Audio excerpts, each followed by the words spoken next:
Hi అండి. Meditation చేసే వాళ్ళకి ఒక ఇంపార్టెంట్ టిప్ చెప్తున్నాను నేను.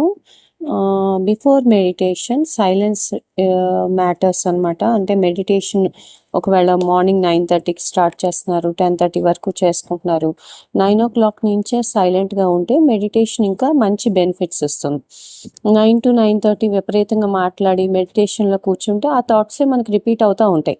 So, better before 1 hour or half an hour before meditation, before starting meditation you better keep silent అనమాట. సైలెంట్‌గా ఉండండి. చిన్నప్పుడు మేము ఎప్పుడూ సైలెంట్‌గానే ఉండేవాళ్ళం. అదంతా మెడిటేషన్ మోడే అనమాట. నేనెప్పుడూ సైలెంట్‌గానే ఉండేదాన్ని.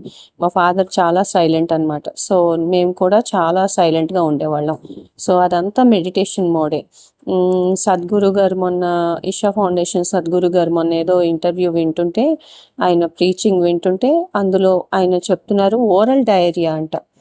అంటే మనం నాన్‌సెన్స్ అంతా మాట్లాడుతూ ఉంటాం. మనకి మోషన్స్ అబ్డామినల్ అప్‌సెట్ అయితే మోషన్స్ ఎలా అవుతాయో, మన నోట్లో వచ్చేది ప్రతి మాట కూడా అనవసరమైన మాట అంతా ఓరల్ డయేరియా అంట. అంటే మనకి అబ్డామినల్ అప్‌సెట్ అయినప్పుడు మోషన్స్ ఎలా అవుతాయో, మన నోట్లోంచి కూడా అనవసరంగా మాటలు అలాగా వస్తూ ఉంటాయంట. మనకు తెలీదంట అది.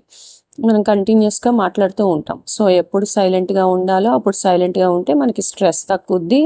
ప్లస్ ఎప్పుడు అవసరమైతే అప్పుడే మాట్లాడితే మనకి ఆహ్, సైకలాజికల్ అండ్ ఎమోషనల్ గ్రోత్ కూడా బావుంటుంది.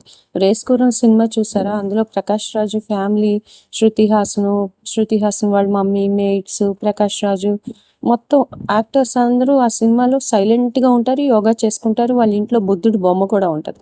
నాకు ఆ సినిమా అంటే చాలా ఇష్టం. అల్లు అర్జున్ సినిమా అది. సో, మెడిటేషన్ స్టార్ట్ చేసే ముందు హాఫ్ ఎన్ అవర్ సైలెంట్‌గా ఉంటే మెడిటేషన్‌లో పాజిటివ్ వైబ్స్ వచ్చే ఛాన్స్ ఉంటుంది. మెడిటేషన్‌లో ఉండగా plus negative vibes and thoughts కూడా తక్కువ వస్తాయన్నమాట.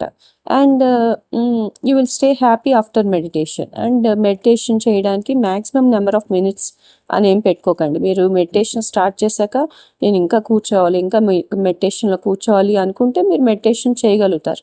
సో, అలా అనుకుంటూ మెడిటేషన్ చేసుకోవచ్చు. అది కూడా థాటే కదా! అంటే అది మన కోసమే కదా! మెడిటేషన్ ఇంకొంచెం ఎక్కువ సేపు చేసుకోవడం కదా! అలాగని ఫోర్స్‌డ్‌గా మెడిటేషన్‌లో కూర్చోకండి. హ్యాపీగా మెడిటేషన్‌లో కూర్చోండి. నెక్స్ట్ మెడిటేషన్ చేసేటప్పుడు half smile are full smile వస్తే గనక మనకి మైండ్ రిఫ్రెష్డ్‌గా ఉంటుంది. ప్లస్ ఆ మెడిటేషన్ హ్యాపీగా చేసుకున్నాం అన్న ఫీలింగ్ ఉంటుంది. ఒకవేళ మూడ్ బ్యాడ్‌గా ఉన్నా, మెడిటేషన్‌లో స్మైల్ రాకపోతున్నా don't try to smile hard. ఆహ్, మీరు మెడిటేషన్ ఇష్టపడుతూ చేస్తే మాత్రం మీకు డెఫినిట్‌గా స్మైల్ వస్తది. ఒక హాఫ్ స్మైలో, ఒక ఫుల్ స్మైలో వస్తది. So, try it.